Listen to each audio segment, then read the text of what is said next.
ದೊಡ್ಡ ದೊಡ್ಡ ನಗರದಲ್ಲಿ ರಿಯಲ್ ಎಸ್ಟೇಟ್ ಒಂದು ಬೂಮ್ ಅಂತಾನೆ ಹೇಳ್ಬಹುದು. ಸೊ ಅದ್ರ ಮೇಲೆ ನಾವು ಇನ್ವೆಸ್ಟ್ ಮಾಡಬೇಕಾ, ಒಂದು ವೇಳೆ ಇನ್ವೆಸ್ಟ್ ಮಾಡಿದ್ರೆ ನಮಗೆ ಲಾಭ ಸಿಗುತ್ತಾ ಅಥವಾ ನಷ್ಟ ಆಗುತ್ತೆ? ಬಿಗ್ಗೆಸ್ಟ್ ಪ್ರಾಫಿಟ್ಸ್ ಮಾಡುವ ಆರ್ಗನೈಸೇಷನ್ಸ್ ರಿಯಲ್ ಎಸ್ಟೇಟ್ ಅವರೇ, not India, all over world wide. Real estate, investments, wealth management ಅದರಲ್ಲೇ ಮಾಡಿರ್ತಾರೆ.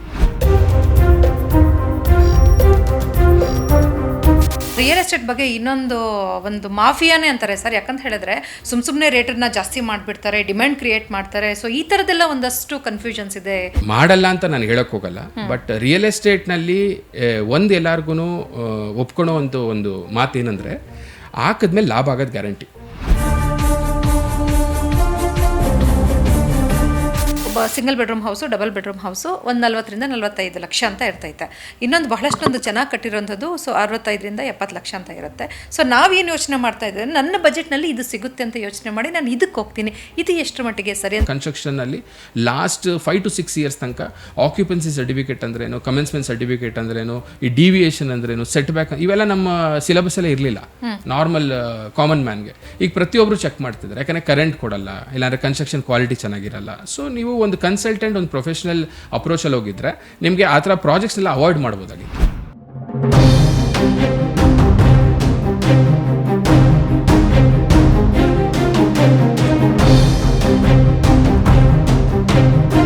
ಮುಂದಿನ ದಿನದಲ್ಲಿ 1 ಎಕರೆ ಜಾಗ ಯಾರಿಗಿರುತ್ತೋ ಅವನು ಕೋಟ್ಯಾಧೀಶ್ವರ.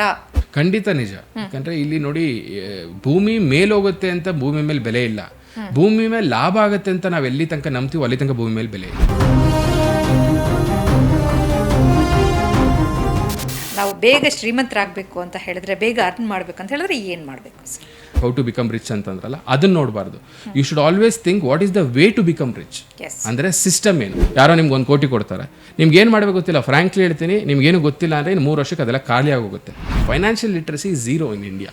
ಅಂದರೆ ಆಲ್ಮೋಸ್ಟ್ 1 to 1.5% ಮಾತ್ರ ವ್ಯಕ್ತಿಗಳಿಗೆ ಈ ಟ್ಯಾಕ್ಸೇಷನ್ ಹೆಂಗೆ ನಡೆಯುತ್ತೆ, ಈ ಥರ ದುಡ್ಡನ್ನ ಲಾಭ ಹೆಂಗೆ ಮಾಡೋದು, ಇನ್ವೆಸ್ಟ್ಮೆಂಟ್ ಅನ್ನೋ ಕಾನ್ಸೆಪ್ಟ್ ಇರೋದೇ ಅಷ್ಟು ಜನಕ್ಕೆ.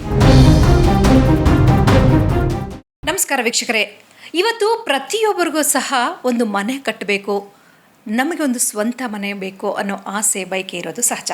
ಆದರೆ ನಾವು ಎಲ್ಲಿ ಇನ್ವೆಸ್ಟ್ ಮಾಡಬೇಕು? ಇವತ್ತು ನಿಜವಾಗ್ಲೂ ರಿಯಲ್ ಎಸ್ಟೇಟ್ ಸೇಫ್ ಇದೆಯಾ? ಹೂಡಿಕೆ ಯಾವ ರೀತಿ ಮಾಡಬೇಕು? ನಾವು ಬಾಡಿಗೆ ಮನೆಯಲ್ಲೇ ಕಂಟಿನ್ಯೂ ಮಾಡೋದಾ? ಒಂದು ವೇಳೆ ಬಾಡಿಗೆ ಮನೆಯಲ್ಲಿ ಕಂಟಿನ್ಯೂ ಮಾಡಿದಂಥ ಸಂದರ್ಭದಲ್ಲಿ ನಮ್ಮ ಹತ್ರ ಇರೋವಂಥ ಹಣವನ್ನು ಯಾವುದ್ರ ಮೇಲಾದರೂ ಹೂಡಿಕೆ ಮಾಡಬೇಕಾ, ಅಥವಾ ಬ್ಯಾಂಕ್ನಲ್ಲಿ ಸಾಲ ತೆಗೆದುಕೊಂಡು ಮನೆ ಕಟ್ಟಬೇಕಾ? ಈ ಎಲ್ಲ ಪ್ರಶ್ನೆಗಳು ಇವತ್ತು ನಮ್ಮ ಮುಂದೆ ಇದೆ. ಇದಕ್ಕೆ ಯಾವ ರೀತಿ ಹೂಡಿಕೆ ಮಾಡಬೇಕು, ಇದರಿಂದ ಲಾಭ ಏನು, ನಷ್ಟ ಏನು, ಎಲ್ಲಿ ಹೂಡಿಕೆ ಮಾಡಿದ್ರೆ ಸೇಫ್, ಇದೆಲ್ಲದರ ಬಗ್ಗೆ ಮಾಹಿತಿಯನ್ನು ನೀಡಲಿಕ್ಕೆ ನಮ್ಮ ಜೊತೆಗಿರ್ತಾರೆ ಪ್ರಖ್ಯಾತ ಆರ್ಥಿಕ ತಜ್ಞರಾದಂಥ ಮಹೇಶ್ ಗೋವಿಯಾನ್ ಅವರು. ಬನ್ನಿ ಅವರ ಕಾರ್ಯಕ್ರಮಕ್ಕೆ ಸ್ವಾಗತಿಸೋಣ. Hello sir, welcome to the show. Thank you. Sir, ಈಗ ಪ್ರತಿಯೊಬ್ಬರಿಗೂ ಒಂದೇ ಪ್ರಶ್ನೆ, ನಾನು ಬಾಡಿಗೆ ಮನೇಲಿ ಇರಬೇಕಾ ಅಥವಾ ಲೋನ್ ಮಾಡಿ ಸ್ವಂತ ಮನೆನ ಕಟ್ಟಿಸ್ಬೇಕಾ? ನನ್ನ ಹತ್ರ ಇರೋವಂಥ ಹಣವನ್ನು ಬಾಡಿಗೆ ಮನೆಯಲ್ಲೇ ಇದ್ಕೊಂಡು ಬೇರೆ ಹತ್ರ ಮೇಲೆ ಹೂಡಿಕೆ ಮಾಡಿದ್ರೆ ಲಾಭ ಸಿಗುತ್ತಾ ಅನ್ನೋ ಒಂದು ಪ್ರಶ್ನೆ. ಏನು ಹೇಳ್ತೀರಿ ತಾವು? ನೋಡಿ, ಈಗ ಮನೆ ಅಂತ ಬಂದರೆ ಎಲ್ಲರಿಗೂ ಒಂದು ಮನೆ, ಮದುವೆ, ಮಕ್ಕಳು, ಅದು ಒಂದು ಕಾರು, ಒಂದು ಫಾರ್ಮ್ ಹೌಸ್, ಆ ಥರ ಒಂದು ಲೈಫ್ ಟೈಮ್ ಕನ್ಸು ಅಂತ ಕರಿತೀವಿ. ಸೊ ಈ ಕನ್ಸನ್ನ ನನಸು ಮಾಡ್ಕೊಂಡ್ರೆ ಏನು ತಪ್ಪೇನಿಲ್ಲ. ಅದರಿಂದ ಮೊದಲನೇ ಆಪ್ಷನ್ ಯಾರಿಗೆ ಆದ್ರೂ ಮನೆ ಕಟ್ಟಿ ಅಂತ ನಾವು ಹೇಳ್ತೀವಿ. ಮನೆ ಕಟ್ಟಿ ಆ ಸ್ವಂತ ಮನೆಯಲ್ಲಿ ಇರೋದು ಪ್ರೈಸ್ಲೆಸ್, ಅಂದರೆ ಅದು ಕನ್ಸಂಪ್ಷನ್, ಅಂದರೆ ನಮಗೆ ಅಲ್ಲಿ ಸಿಗುವಂಥ ಖುಷಿ ಬೇರೆ ಏನು ಸಾಧನೆಯಲ್ಲೂ ಸಿಗಲ್ಲ. ಇದು ಇಂಡಿಯನ್ ಮೆಂಟಾಲಿಟಿನಲ್ಲಿ ಬಂದಿದೆ. ಮತ್ತು ಈಗ ಮನೆ ಕಟ್ಟೋದ ಅಥವಾ ರೆಂಟಲ್ಲಿ ಇರೋದ ಅಂತ ಪ್ರಶ್ನೆ ಬಂದರೆ, ಎಲ್ಲರಿಗೂ ಒಂದು ಈ ಕಾನ್ಸೆಪ್ಟ್ಗಿಂತ ಜಾಸ್ತಿ ಇಂಪಾರ್ಟೆಂಟಾಗಿ ಏನು ನೋಡಬೇಕು ಅಂತಂದರೆ, ಎಲ್ಲರೂ ಅರ್ಥ ಮಾಡ್ಕೊಬೇಕಾಗಿರೋದು ಮನೆ ಕಟ್ತೀರಾ ರೆಂಟಲ್ಲಿ ಇದ್ದೀರಾ ಅನ್ನೋದು ಮ್ಯಾಟ್ರ್ ಅಲ್ಲ. ಮ್ಯಾಟರ್ ಏನಾಗುತ್ತೆ ಅಂತಂದರೆ, ನೀವು ಅದನ್ನು ಯಾವ ರೀತಿ ಕಟ್ತಿದ್ದೀರಾ ಅನ್ನೋದು ಮ್ಯಾಟ್ರ್ ಆಗುತ್ತೆ. ಅಂದರೆ ನಿಮ್ಮ ಸ್ವಂತ ಹೂಡಿಕೆಯಿಂದ ಕಟ್ತಿದ್ದೀರಾ ಅಥವಾ ಸಾಲ ಮಾಡಿ ಕಟ್ತಾ ಇದ್ದೀರಾ, ಅಥವಾ ಕಟ್ಟೋದನ್ನು ಸ್ವಂತ ಹೂಡಿಕೆನೂ ತೊಗೊಂಡು ಸಾಲನೂ ಮಾಡಿ ಯಥೇಚ್ಛವಾಗಿ ಕಟ್ತಾ ಇದ್ದೀರಾ ಅಂತ ತುಂಬ ಜನ ಅದನ್ನು ಯೋಚಿಸ್ಬೇಕಾಗ್ತದೆ. ಯಾಕಂದರೆ ಈ ಇಂಡಿಯಾನಲ್ಲಿ ಎಲ್ಲ ಸಣ್ಣದನ್ನು ಕರೆಕ್ಟಾಗಿ ಮಾಡ್ತಿದ್ದಾರೆ, ದೊಡ್ಡದ್ರಲ್ಲಿ ತಪ್ಪು ಮಾಡ್ಕೋತಾರೆ. ಈಗ ಎಕ್ಸಾಂಪಲ್, ಒಂದು ಮನೆ ಅವ್ರಿಗೆ ಇರೋದಕ್ಕೆ 1,000 ಅಡಿ ಸಾಕಾಗಿರ್ತದೆ, ಬಟ್ ಆದರೂ 1,500 ಅಡಿ ಕಟ್ಟೋದು, ಬೇಡದೇ ಇರೋ ಮೆಟೀರಿಯಲ್ಸ್ನ ಕೊಂಡ್ಕೊಳೋದು, ಇಂಟೀರಿಯರ್ಸ್ ಅವ್ರು ಹೇಳಿದ್ರು. ಕೊನೆಗೆ ಏನಾಗುತ್ತೆ ಅಂದರೆ, ಆಚೆ ಬಂದು ಒಂದು 3 ತಿಂಗಳು ಬಿಟ್ಟು ನೋಡಿದ್ರೆ ಈ ಮನೆಯಲ್ಲಿ ಇಷ್ಟೊಂದು ವಸ್ತುಗಳು ನಮಗೆ ಬೇಕಿತ್ತಾ, ಈ ಥರ ಪ್ರಶ್ನೆಗಳ ಬಗ್ಗೆ ಜನ ಯೋಚಿಸ್ಬೇಕಾಗ್ತದೆ. ಮತ್ತು ಎರಡನೇದಾಗಿ ಏನು ಅಂತಂದರೆ, ಗೌರ್ಮೆಂಟು ನಮ್ಮ ಎಲ್ಲ ಒಂದು ಸಿಟಿಸನ್ಸ್ಗೆ ಒಂದು ಗಿಫ್ಟ್ ಕೊಡ್ತಾ ಇದೆ. ಅದು ಯಾರಿಗೂ ಗೊತ್ತಿಲ್ಲ. ಅದೇನಂದರೆ ಸಬ್ಸಿಡೈಡ್ ರೇಟ್ನಲ್ಲಿ ಇಂಟ್ರೆಸ್ಟ್ ರೇಟ್ ಅಂತ ನಾವು ಕರಿತೀವಿ. ಗೌರ್ಮೆಂಟ್ ಅದನ್ನು ಪ್ರಯಾರಿಟಿ ಸೆಕ್ಟರ್ ಅಂತ ಕರೆಯುತ್ತೆ. ಅಂದರೆ ಈಗ ನಾವು ಯಾವತ್ತೇ ಆಗಲಿ ಕನ್ಸ್ಟ್ರಕ್ಷನ್ ಅಂತ ಬಂದರೆ, ಮನೆ ಕಟ್ಟಬೇಕು ಅಂತ ಬಂದರೆ, ಗೌರ್ಮೆಂಟ್ ರೂಲ್ ಪ್ರಕಾರ ಒಂದು 20% ಅಷ್ಟು ಮಾತ್ರ ನೀವು ಇನ್ವೆಸ್ಟ್ ಮಾಡಬೇಕಾಗ್ತದೆ. ಇನ್ನು 80% ಅಷ್ಟು ನಿಮ್ಮ ಎಲಿಜಿಬಿಲಿಟಿ ಪ್ರಕಾರ ನಿಮ್ಮ ಪ್ಲಾನಿಂಗ್, ಫೈನಾನ್ಷಿಯಲ್ ಪ್ಲಾನಿಂಗ್, ನಿಮ್ಮ ಒಂದು ಅಡ್ಜಸ್ಟ್ ಆಗೋ ಒಂದು ರೀತಿಯಲ್ಲಿ ಗೌರ್ಮೆಂಟ್ ಸಾಲನೇ ತೊಗೊಬೇಕು. ನೀವು ನ್ಯಾಷನಲೈಸ್ ಬ್ಯಾಂಕ್ಸಲ್ಲಿ ಸಾಲ ತೊಗೋಬೇಕು. ಏನಕ್ಕಂದರೆ ಅದರ ಸಾಲದ ವ್ಯಾಲ್ಯೂ 8 to 9% ಮ್ಯಾಕ್ಸಿಮಮ್ ಇರುತ್ತೆ. ಇನ್ಫ್ಲೇಷನ್ ಅಂತೀವಿ, ರಿವರ್ಸ್ ರೆಪೋ ರೇಟ್ ಎಲ್ಲ ಸೇರಿ. ಬಟ್ ಆ ಸಾಲದಲ್ಲಿ ನೀವು ಕಟ್ಟೋ ದುಡ್ಡನ್ನ ಕೂಡ, ಬಡ್ಡಿ ಕೂಡ ನಿಮಗೆ ಈ ನಿಮ್ಮ ಸ್ಯಾಲ್ರಿನಲ್ಲಿ ಕಟ್ಟಾಗೋ ಟ್ಯಾಕ್ಸಿಗೆ ಅಡ್ಜಸ್ಟ್ ಆಗ್ತದೆ. ಸೊ ಅಲ್ಲಿ ನೀವು ಇಂಡೈರೆಕ್ಟ್ಲಿ ಯಾವುದೋ ಟ್ಯಾಕ್ಸ್ ಕಟ್ಟೋದ್ರ ಬದಲು ನೀವು ಹೋಮ್ ಲೋನಲ್ಲಿರುವ ಬಡ್ಡಿಗೆ ಅಡ್ಜಸ್ಟ್ ಮಾಡಿ ಇಂಡೈರೆಕ್ಟ್ಲಿ ನೀವು ನಿಮ್ಮ ಮನೇನ ಫ್ರೀ ಮಾಡ್ಕೋತೀರಾ. ಯಾವ ರೀತಿ ಅಂದರೆ, ಯಾರು ಕೇಳಿದ್ರೆ ಎಷ್ಟಪ್ಪ ನಿನ್ನ ಬಜೆಟು ಅಂತ ಕೇಳ್ತಾರೆ. ಬಜೆಟ್ ಅಂತ ಕೇಳಿದ್ರೆ, ಸ್ವಾಮಿ ನನ್ನ ಬಜೆಟ್ ಒಂದಿಗೆ 25 ಲಕ್ಷ ನನ್ನ ಮನೆ ಕಟ್ಟಕ್ಕೆ ಅಂತ ಹೇಳ್ತಾರೆ. ಬಟ್ ಅವ್ರಿಗೆ ಆ ಒಂದು ಯೋಚನೆನೇ ಇರಲ್ಲ. 25 ಲಕ್ಷ ನಾನು ಕೂಡಿಡೋದು ಬೇಡ, ಇನ್ನು 5 ವರ್ಷ ಕಷ್ಟಪಟ್ಟು ಈಗ ನನ್ನ ಕೈನಲ್ಲಿ 5 ರಿಂದ 8 ಲಕ್ಷ ಇದ್ರೆ ಸಾಕು. ಇನ್ನು 17-20 ಲಕ್ಷ ಗೌರ್ಮೆಂಟ್ ಲೋನ್ ತೊಗೊಂಡು ಆವ್ರೇಜ್ ಆಗಿ ಹೇಳ್ತಾರೆ, ಆ ವ್ಯಕ್ತಿಗೆ ಒಂದು 50,000 ಸಂಬಳ ಇದ್ದರೆ ಒಂದು 30% ಇನ್ಕಮ್ ಟ್ಯಾಕ್ಸ್ನಲ್ಲೇ ಹೋಗೋದನ್ನು ಇಂಟ್ರೆಸ್ಟ್ಗೆ, ಹೋಮ್ ಲೋನ್ ಇಂಟ್ರೆಸ್ಟ್ಗೆ ಅಡ್ಜಸ್ಟ್ ಮಾಡೋದು ದ ಬೆಸ್ಟ್ ಸ್ಟ್ರಾಟಜಿ ಆಗ್ತದೆ. ಸರ್, ಈಗ ನಾವು ಸಾಲ ಮಾಡೋವಾಗ ಸೊ ಡೌನ್ ಪೇಮೆಂಟ್ ರೇಷ್ಯೋ ಮತ್ತು ಇಂಟ್ರೆಸ್ಟ್ ರೇಷ್ಯೋ ಎಷ್ಟಿರಬೇಕು? ನೋಡಿ, ಡೌನ್ ಪೇಮೆಂಟು ಜನರಲ್ ಆವ್ರೇಜಲ್ಲಿ 25% ನಾವು ನಮ್ಮ ಕಾಂಟ್ರಿಬ್ಯೂಷನ್ ಅಂತ ಕರಿತೀವಿ. 75% ನೀವು ಯಾವುದೇ ನ್ಯಾಷನಲ್ ಬ್ಯಾಂಕ್ ಹೋದರೆ ತೊಗೊಬೋದಾಗ್ತದೆ. ಮತ್ತು ಈ ನಮ್ಮ ಕಡೆಯಿಂದ ಕನ್ಸ್ಟ್ರಕ್ಷನ್ ಅಂತ ಮಾಡೋಕ್ಕೆ ನಾವು ಲೋನ್ ತೊಗೊತಾ ಇರೋದ್ರಿಂದ ನಮಗೆ ಇಂಟ್ರೆಸ್ಟ್ ರೇಟು ಕಂಪ್ಲೀಟ್ ಕಮ್ಮಿ ಇರುತ್ತೆ. ಈಗ ನಾವು ಅದೇ ಇಂಟ್ರೆಸ್ಟ್ ರೇಟ್ ಬೇರೆ ಕಡೆ ತೊಗೊಂಡ್ರೆ, ಇಂಟ್ರೆಸ್ಟ್ ರೇಟ್ ಅಂದರೆ ಒಂದು ವರ್ಷಕ್ಕೆ ಎಷ್ಟು ಬಡ್ಡಿ ಅಂತ ತೊಗೊಂಡ್ರೆ ಇಲ್ಲಿ 8% ಇರುತ್ತೆ. ಅದೇ ಬೇರೆ ಕಡೆ 12-14% ಇರುತ್ತೆ. ಕನ್ಸ್ಟ್ರಕ್ಷನ್ ಲೋನ್ ಬಿಟ್ಟು ಈ ಲೋನ್ ಅಗೇನ್ಸ್ಟ್ ಪ್ರಾಪರ್ಟಿ ಅಂತಾರೆ, ಅಥವಾ ಪರ್ಸನಲ್ ಲೋನು, ಏನೇನೋ ಬೇರೆ ಬೇರೆ ಲೋನ್ಗಳು, ಇನ್ಕ್ಲೂಡಿಂಗ್ ಎಜುಕೇಷನ್ ಲೋನ್ಸು ಕೂಡ ಇವತ್ತು 9.5-10% ಆಗಿದೆ. ಅದು ಕಮ್ಮಿ ಇರಬೇಕಾಗುತ್ತೆ. ಬಟ್ ಮೇಜರ್ ಅಡ್ವಾಂಟೇಜ್ ಏನು ಅಂತಂದರೆ, ಬರೀ ಇಲ್ಲಿ ದುಡ್ಡು ನಾವು ಉಳಿಸ್ತಾ ಇದ್ದೀವಿ ಅನ್ನೋದಲ್ಲ ಅಡ್ವಾಂಟೇಜು. ನಾವು ಒಂದು ಏಜೆನ್ಸಿ ಹತ್ರ ಹೋಗ್ಬಿಟ್ಟು, ಅಂದರೆ ಒಂದು ಬ್ಯಾಂಕಿಂಗ್ ಇನ್ಸ್ಟಿಟ್ಯೂಟ್ ಹತ್ರ ಹೋಗ್ಬಿಟ್ಟು ಅವರಿಂದ ಲೋನ್ ತೊಗೊತೀವಿ ಅಂತಂದರೆ ನಮ್ಮ ಕ್ರೆಡಿಬಿಲಿಟಿನೂ ಚೆನ್ನಾಗಾಗುತ್ತೆ. ಎರಡನೇದಾಗಿ ಏನಾಗುತ್ತೆ ಅಂತಂದರೆ, ಈ ಪ್ರಾಪರ್ಟಿ ಪೇಪರ್ಸ್ ಅಂತ ನಾವು ಕರಿತೀವಿ. ಮತ್ತು ಈ ಕನ್ಸ್ಟ್ರಕ್ಷನಲ್ಲಿರುವ ಒಂದು ನಾಲೆಡ್ಜು, ಅಂದರೆ ಅಲ್ಲಿ ಕೊಡ್ತೀವಿ ನಾವು ಪ್ರೊಜೆಕ್ಷನ್, ಇಷ್ಟಿಷ್ಟು ಖರ್ಚಾಗುತ್ತೆ, ಕಲ್ಲಿಗಿಷ್ಟು, ಸಿಮೆಂಟ್ಗಿಷ್ಟು, ಸ್ಯಾನಿಟ್ರಿಗಿಷ್ಟು, ಲೈಟ್ಗಿಷ್ಟು, UPVCಗಿಷ್ಟು ಅಂತ ಅವ್ರಿಗೆ ಪ್ರೊಜೆಕ್ಷನ್ ಕೊಟ್ಟಿರ್ತೀವಿ.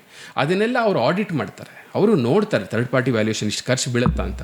ಒಂದು ಪಕ್ಷ ನಮಗೆ ಕೊಟ್ಟಿರೋನು ಮೋಸ ಮಾಡ್ತಿದ್ರು ಕೂಡ, ಅಥವಾ ಒಂದು ಪಕ್ಷ ನಾನು ಯಾವುದಾದ್ರೂ ಒಂದು ತಪ್ಪು ಪ್ರಾಪರ್ಟಿ ಕೈ ಇಟ್ಟಿದ್ರು ಕೂಡ ಅಲ್ಲಿಂದ ನಾವು ಬಚಾವಾಗ್ತೀವಿ. ಏನಕ್ಕಂದರೆ ಅವರು ಅದನ್ನು ಕೊಡ್ತಾರೆ.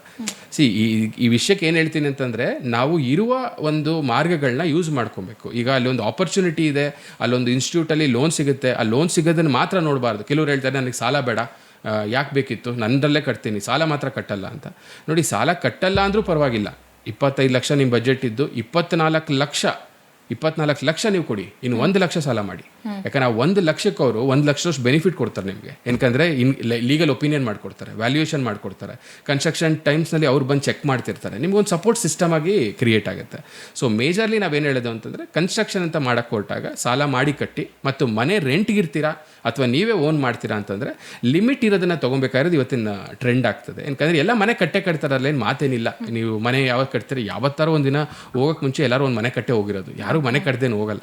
ಬಟ್ ಮನೆ ಕಟ್ಟುವಾಗ ಏನಾಗುತ್ತೆ ಅಂದರೆ, ಒಂದು ಮಾಯ ಲೋಕಕ್ಕೆ ಎಂಟರ್ ಆಗಿಬಿಡ್ತಾರೆ. ಏನಕ್ಕಂದರೆ ಅವ್ರಿಗೆ ಗೊತ್ತಿರಲ್ಲ, ಈ ಫೀಲ್ಡ್ ಗೊತ್ತಿರಲ್ಲ, ಕನ್ಸ್ಟ್ರಕ್ಷನ್ ಏನು ಅಂತ. ಈಗ ಒಂದು ಸಿಂಪಲ್ ಆಗಿರೋ ಒಂದು ಯಾವುದೋ ಒಂದು ಗ್ರಾನೈಟ್ ತೊಗೊಳಕ್ಕೆ ಹೋದರೆ ₹100 ಸಿಗುತ್ತೆ, ₹600, ₹1000 ಸ್ಕ್ವೇರ್ ಫೀಟ್ಗೂ ಸಿಗುತ್ತೆ. ಬಟ್ ನಮ್ಗೆ ಎಷ್ಟು ಬೇಕೋ ಆ ಲಿಮಿಟಲ್ಲಿ ತೊಗೊಳೋ ಒಂದು ಫೈನಾನ್ಷಿಯಲ್ ಪ್ಲಾನಿಂಗ್ ಬೇಕಾಗುತ್ತೆ.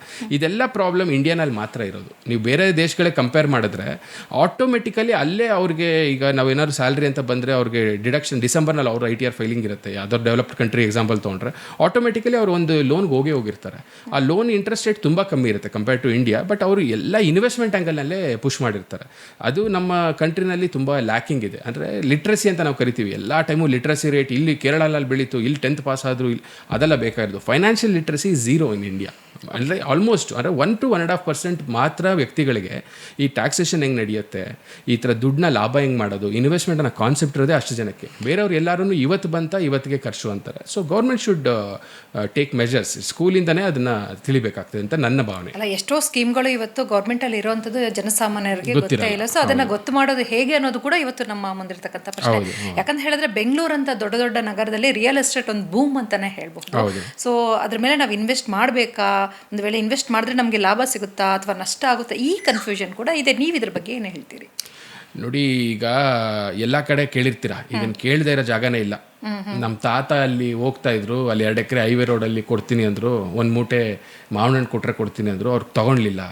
ಎಂತ ತಪ್ಪು ಮಾಡ್ಕೊಂಡ್ಬಿಟ್ರು ನಮ್ಮ ತಾತ, ತಗೊಂಡ್ಬಿಟ್ಟಿದ್ರೆ ನಾವೆಲ್ಲ ಈಗ ಶ್ರೀಮಂತರಾಗಿರ್ತಿದ್ವಿ. ಎಲ್ಲ ಮನೇಲೂ ಇದೇ ಕತೆ. ಆದರೆ ಇನ್ನೊಂದು ಸ್ವಲ್ಪ ಡೀಪಾಗಿ ರಿಸರ್ಚ್ ಮಾಡಿದ್ರೆ ನೀವು ಅರ್ಥ ಏನು ಮಾಡ್ಕೋಬೇಕು ಅಂದರೆ, ಪ್ರತಿ ಕಡೆನೂ ಡೆವಲಪ್ಮೆಂಟ್ ಆಗ್ತಾ ಇದೆ. ಇದು ಬರೀ ಇಲ್ಲಿ ಈಗ ನಿಮ್ಗೆ ಯಾವತ್ತೂ ಆಪರ್ಚುನಿಟಿ ಮಿಸ್ ಆಗಲ್ಲ.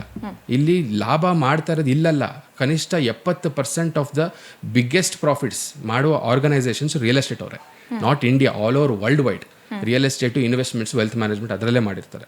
ನಾನೇನು ಹೇಳಕ್ಕೆ ಇಷ್ಟಪಡ್ತಿದ್ದೀನಿ ಅಂತಂದರೆ, ಈಗ ನಾವು ರಿಯಲ್ ಎಸ್ಟೇಟ್ ಅಂತ ಬಂದು ನಾವು ತೊಗೊಬೇಕು, ನಾವು ಮಾಡಬೇಕು ಅಂತ ಯೋಚಿಸ್ತೀವಲ್ಲ, ಆಪರ್ಚುನಿಟಿ ಲಾಸ್ಟ್ ಅನ್ನೋ ಫೀಲ್ ಬರುತ್ತೆ ಎಲ್ಲರಿಗೂ. ತೊಗೊಂಡ್ಬಿಡ್ಬೇಕಾಗಿತ್ತು, ನೋಡೋ ಮೊನ್ನೆ ಎಲ್ಲ ಕೇಳ್ತಾ ಇದ್ವಿ 50 ಲಕ್ಷ ಹೇಳ್ತಿರೋ ಫ್ಲಾಟು ಇವತ್ತು 70 ಲಕ್ಷ ಹೇಳ್ತಾ ಇದ್ದಾರೆ ಅಂತ.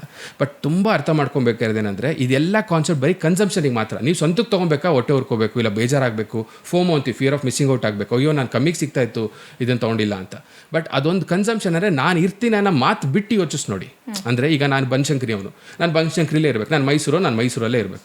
ಆ ಮಾತು ಬಿಟ್ಟು ಯೋಚಿಸ್ ನೋಡಿದ್ರೆ ಎಲ್ಲ ಕಡೆ ಡೆವಲಪ್ಮೆಂಟ್ ಆಗ್ತಾಯಿದೆ. ನಿಮ್ಮ ಸಿಂಪಲ್ ಎಕ್ಸಾಂಪಲ್ ಹೇಳಬೇಕು ಅಂದರೆ, ಕರ್ನಾಟಕದಲ್ಲಿ ಬ್ಯಾಂಗ್ಳೂರಲ್ಲಿ ದೊಡ್ಡಬಳ್ಳಾಪುರದ ಹತ್ರ ಕ್ವಿನ್ ಸಿಟಿ ಅಂತ ಮಾಡ್ತಾ ಇದೆ. ಕ್ವಿನ್ ಸಿಟಿ ನಿಯರ್ ಬೈ ಎಲ್ಲಾದರೂ ಒಂದು ರೆಗ್ಯುಲರ್ ಲೇಔಟು ಕಂಪ್ಲೀಟ್ ರೂಲ್ ಪ್ರಕಾರ ಕಟ್ಟಿರೋದು ತೊಗೊಂಡು ಬಿಡ್ರಿ, ಅದಕ್ಕಿಂತ ಬೆಸ್ಟ್ ಇನ್ವೆಸ್ಟ್ಮೆಂಟ್ ಯಾವುದೂ ಇರಲ್ಲ. 60 ಅಡಿ ರೋಡ್ ಇರಲಿ, ಒಂದು ರೆಗ್ಯುಲರ್ ಲೇಔಟ್ ಅಂದರೆ ಯಾವುದು ಲಿಟಿಗೇಷನ್ ಇಲ್ಲದೆ ಲೇಔಟ್ ಇರಲಿ ಮಾಡಿ. ಯಾಕೆ ಅಂದರೆ ಅಷ್ಟು ದೊಡ್ಡ ಸಿಟಿ ಆದಮೇಲೆ ಅದ್ರ ವ್ಯಾಲ್ಯೂ ಗೊತ್ತಾಗುತ್ತೆ. ಈಗ ಯಾದಗಿರಿ ಅಂತ ಒಂದು ಜಾಗ ಇದೆ, ಕೇಳಿರ್ತಾರೆ, ಗುಲ್ಬರ್ಗ ಪಕ್ಕ. ಯಾದಗಿರಿ ಸಿಟಿ ಆಯಿತು, ಡಿಸ್ಟ್ರಿಕ್ಟ್ ಆಯಿತು, ಆಯಿತಾ. ಡಿಸ್ಟ್ರಿಕ್ಟ್ ಆಗಕ್ಕೆ ಮುಂಚೆ ಅಲ್ಲಿ ಇದ್ದಿದ್ದು 1 ಲಕ್ಷ ಸೈಟು ಡಿಸ್ಟ್ರಿಕ್ಟ್ ಆಗಿ 2 ವರ್ಷದಲ್ಲಿ 10 ಲಕ್ಷ ಆಯಿತು. ಹಾಗಾದ್ರೆ ನನ್ನ ತಾತ ಎಕ್ಸಾಂಪಲ್ ನನಗೆ ಯಾಕೆ? ಈಗ ಯೋಚನೆ ಕೂತ್ಕೊಂಡು ರಿಯಲ್ ಎಸ್ಟೇಟ್ನ ನಾವು ನೋಡ್ತಾ ಇರೋ ರೀತಿನೇ ತಪ್ಪು. ಸೈಡ್ ತಗೋ, ಫ್ಲ್ಯಾಟ್ ತಗೋ, ಸೈಡ್ ತಗೋ, ಫ್ಲ್ಯಾಟ್ ತಗೋ, ಅದಲ್ಲ. ಆಪರ್ಚುನಿಟಿನ ನೋಡಿ ಪ್ಲ್ಯಾಟ್ಫಾರ್ಮಲ್ಲಿ ಇನ್ವೆಸ್ಟ್ ಮಾಡಬೇಕಾಗತ್ತೆ.